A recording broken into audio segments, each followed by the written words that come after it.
In previous video, we have discussed about the formation of washing soda on large scale using Solvay process. As in Solvay process, ammonia is used. If we want to recover that ammonia, a very simple way is utilized. Let's see what is that. Recovery of ammonia. Recovery of ammonia from Solvay process. From Solvay process.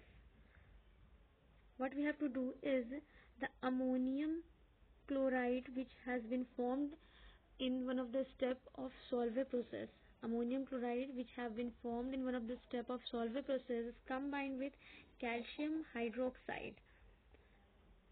Reaction take place and lead to the formation of calcium chloride, then ammonia and water, and this is how the ammonia which is utilized in Solvay process is recovered, and this calcium chloride which is obtained act as a byproduct.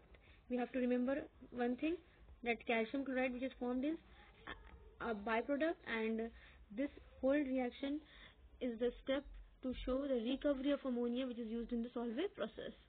Now we are going through the properties of washing soda. Property of washing soda. First and foremost important property is efflorescence.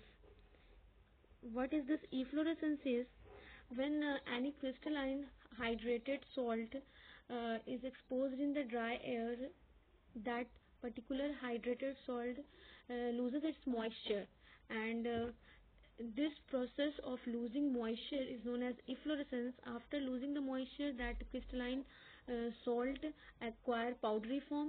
Some color changes might also take place. So with the case of sodium carbonate decahydrated, when it is left in dry air,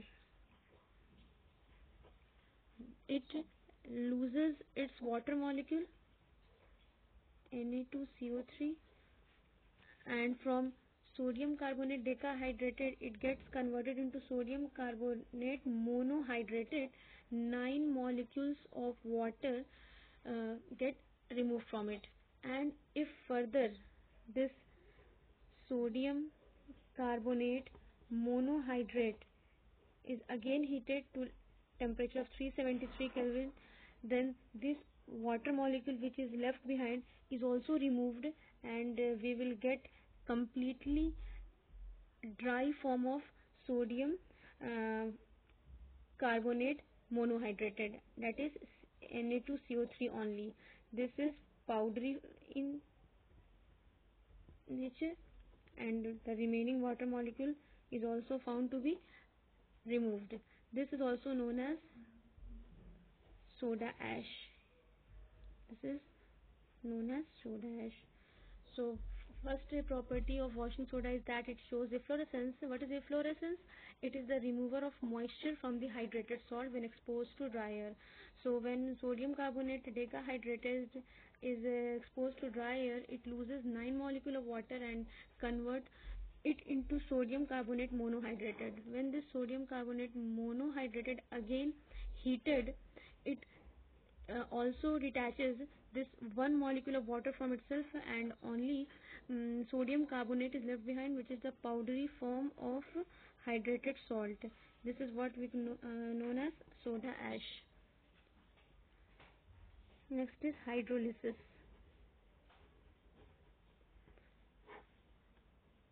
Sodium carbonate on hydrolysis produces a basic solution.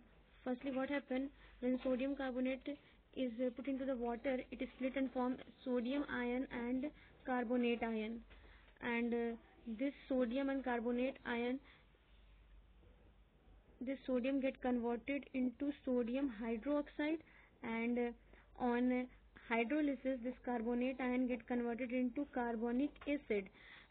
So we can say that after hydrolysis of sodium carbonate we obtain two things. One is sodium hydroxide, another is hydrogen carbonate, and the whole nature of solution is basic, because a strong base is formed over here, and an ion is hydrolyzed to a weak acid known as carbonic acid.